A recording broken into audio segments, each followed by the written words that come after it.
하나님 말씀 같이 보시겠습니다. 하나님 말씀은 구약 성경 사무엘상 7장 3절에서 6절까지의 말씀입니다.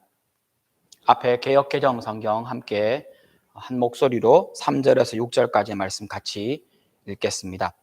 사무엘이 이스라엘 온 족속에게 말하여 이르되 만일 너희가 전심으로 여호와께 돌아오려거든 이방 신들과 아스다롯을 너희 중에서 제거하고 너희 마음을 여호와께로 향하여 그만을 섬기라. 그리하면 너희를 블레셋 사람의 손에서 건져내시리라. 이에 이스라엘 자손이 바알들과 아스다롯을 제거하고 여호와만 섬기니라. 사무엘이 이르되 온 이스라엘은 미스바로 모이라. 내가 너희를 위하여 여호와께 기도하리라 하매 그들이 미스바에 모여 물을 길어 여호와 앞에 붓고 그날 종일 금식하고 거기에서 이르되 우리가 여호와께 범죄하였나이다 하니라. 사무엘이 미스바에서 이스라엘 자손을 다스리니라. 아멘.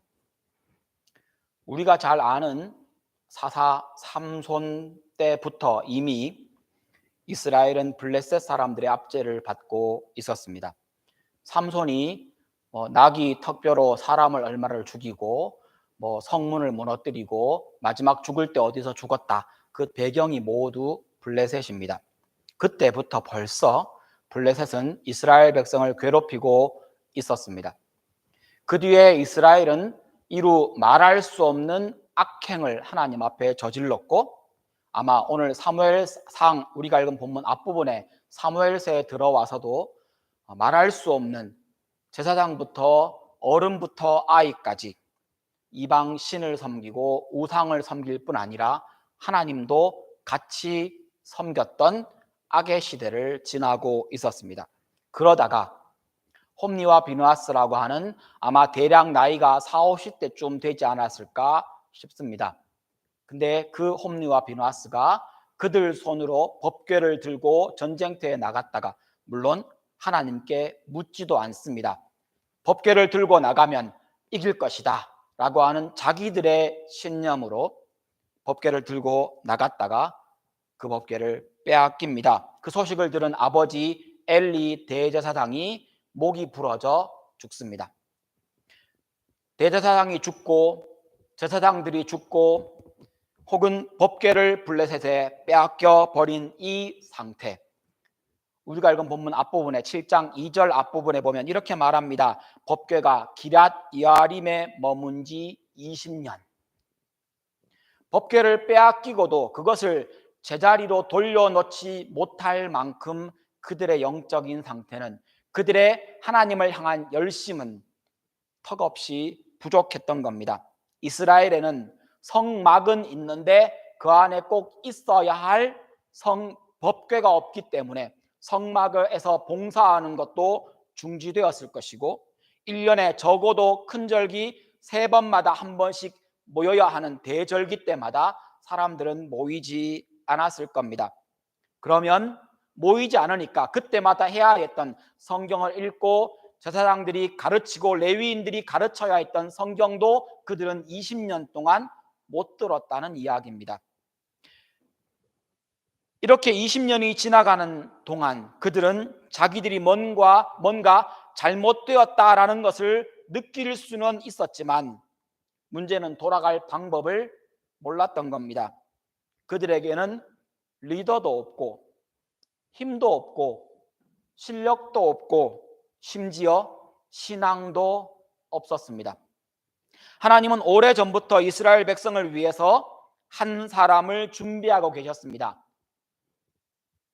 한 여인의 기도로부터 시작된 하나님의 구원의 역사가 이제 오늘 본문 말씀 3절에서 열립니다. 3절 내용을 보십시오. 사무엘이, 이전에 어린아이 사무엘에 대한 이야기는 나왔지만 장성한 사무엘에 대한 이야기는 없었습니다. 사무엘은 청년 사무엘이었습니다. 하나님의 사람 사무엘은 이스라엘 백성에게 이렇게 외칩니다. 여호와께 돌아오려거든. 여호와께 돌아오려거든.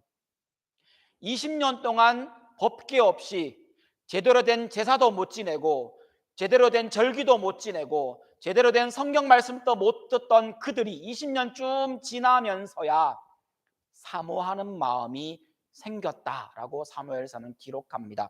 그리고는 3절에 사무엘이 말합니다. 여호와께 돌아오려거든. 그리고 두 가지를 하라고 말합니다. 그 말을 들은 이스라엘 백성들은 4절 말씀에 3절에 했던 그 이야기 그대로 두 가지를 실천합니다. 4절 말씀에 나오는 것처럼 바알들과 아스다롯을 제거하고 여호와만 섬겼답니다. 여기에 두 가지, 그 첫 번째가 바알들과 아스타롯을 제거했다는 겁니다.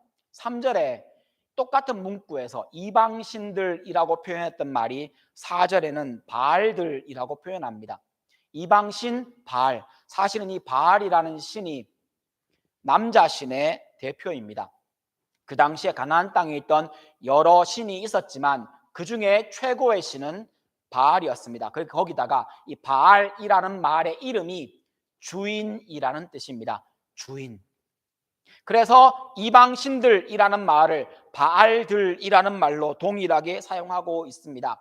3절과 4절에 똑같이 반복되는 신의 이름도 있습니다. 아스다롯. 여러 신화에 따르면 바알의 어머니가 아스다롯입니다.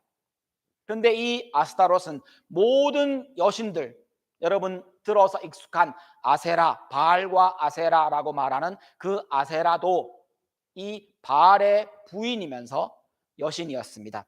그런 이 여신들의 대표 아스다롯까지 언급합니다. 이스라엘 백성이 그 신들을 버렸다는 겁니다. 이 문구는 이스라엘 백성들의 역사 속에서 참 찾아보기 힘든 문구입니다. 물론 몇 번 있었습니다. 그들에게서 신을 제하고 신상을 제하고 하나님 앞에 나아가려고 애썼던 장면들은 역사에 몇 번 있었습니다. 이스라엘은 우상을 섬기고 있었던 겁니다. 그래서 바알들과 아스다롯을 제거하라는 사무엘의 명령을 듣고 그렇게 실천에 옮깁니다. 두 번째 명령이 4절에 3절 4절에 똑같이 나옵니다. 여호와만 섬기라. 이스라엘 백성은 여호와만 섬겼습니다. 이스라엘은 하나님을 버린 것이 아니었습니다. 처음부터 이스라엘은 하나님을 섬겼습니다. 이방신을 섬기고 우상을 섬기고 바알과 아스타롯과 아세라를 섬길 때에도 그들은 하나님을 섬겼습니다. 문제는 하나님을 섬기면서 우상도 섬겼다는 겁니다. 하나님을 버린 것이 아닙니다. 우상을 함께 취한 겁니다. 여러분, 신앙에서 특별히 하나님이 우리에게 요구하시는 신앙은 하나님을 믿어라 라는 말이 아니라 좀 더 정확하게 표현하면 하나님만 믿으라는 요구입니다. 그래서 기독교 교리와 기독교 진리는 배타적입니다. 우상을 버리고 여호와 하나님만을 섬기는 것이 여호와께 돌아오는 일이라고 사무엘이 말하고 있는 겁니다. 그렇게 사무엘이 명령했고 이스라엘은 그 말을 따랐습니다. 좋은 리더와 그 리더를 따르는 말씀을 순종하는 백성들의 모습을 3절 4절에서 볼 수 있습니다. 여러분도 여호와께 돌아오기를 원하십니까? 예수를 떠나 신앙을 떠나서 살아오셨습니까? 떠났다는 게 무슨 뜻입니까? 하나님을 버렸다는 말이 아닙니다. 하나님도 믿고 내 힘도 믿고 하나님도 믿고 내 지식도 믿고 하나님도 믿고 돈의 힘도 믿고 하나님도 믿고 운도 믿고 하나님도 믿고 또 여러 가지 다른 것들을 함께 내 마음에 품어 내 인생 결정과 내 삶의 방향을 정하는 데에 하나님의 말씀도 좀 듣고 다른 것도 듣는 것, 이게 하나님을 떠난 겁니다. 이런 이스라엘 백성을 향해서 사무엘이 외쳤던 겁니다. 여호와께 돌아오라. 돌아오려면 이방신들과 우상들과 바알들과 아스다롯을 제거하고 버리고 여호와만 섬기라. 이 이야기는 이런 맥락의 이야기는 여기만 나오는 이야기가 아닙니다. 성경에 하나님에 대한 신앙을 이야기할 때마다, 결단을 촉구할 때마다 이 똑같은 패턴의 이야기가 나옵니다. 심지어 여호수아서 24장 14절에 여호수아가 가나안 땅을 정복하고 이스라엘 백성들과 장로들을 모아놓고 했던 마지막 연설 내용에도 이 이야기가 나옵니다. 이렇게 기록합니다. 한번 얼마나 똑같은지 한번 보십시오. 그러므로 이제는 여호와를 경외하며 온전함과 진실함으로 그를 섬기라. 너희의 조상들이 강 저쪽과 애굽에서 섬기던 신들을 치워버리고 여호와만 섬기라. 15절입니다. 만일 여호와를 섬기는 것이 너희에게 좋지 않게 보이거든 너희 조상들이 강 저쪽에서 섬기던 신들이든지 또는 너희가 거주하는 땅에 있는 아모리 족속의 신들이든지 너희가 섬길 자를 오늘 택하라. 여호수아가 하는 말은 우상과 이방 신들을 다 버리고 여호와만 섬기라라고 말하지만 사실 그렇게 말해서 이스라엘 백성들이 순순히 순종하는 사람들이 아니라는 것을 알고 있습니다. 그리고 인생 살아가다 보면 이것도 필요하고 저것도 필요하지 않겠습니까? 특별히 이스라엘 백성들에게 바알과 아스다롯을 섬긴다고 하는 건 그냥 신의 문제가 아니었습니다. 왜냐하면 가나안 땅을 정복해 들어갔더니 이 이스라엘 백성들의 주업은 목축업이었습니다. 그런데 이제 정착해서 그 땅에 들어가면 농사 짓고 살아야 하거든요.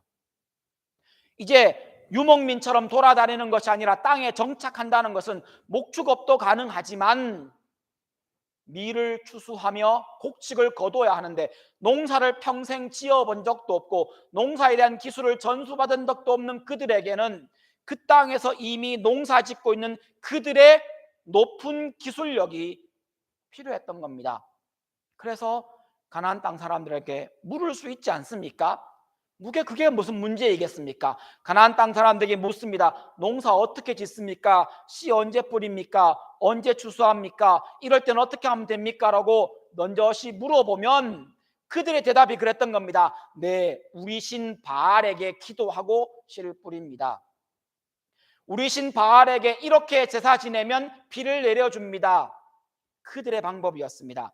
우리 신 아스다롯에게 이렇게 예배하고 이런 예물을 드리면 우리의 신 아스다롯이 이런 풍성한 열매를 맺게 해줍니다. 이스라엘 백성 입장에서 그 방법을 가져오는 것이 뭐가 그리 큰 대수였겠습니까? 그것이 그들의 농사 방법이었고 없는 기술을 가져오기 위해 그것을 배워야만 했다라고 핑계대기 참 좋은 이름입니다. 그런데 하나님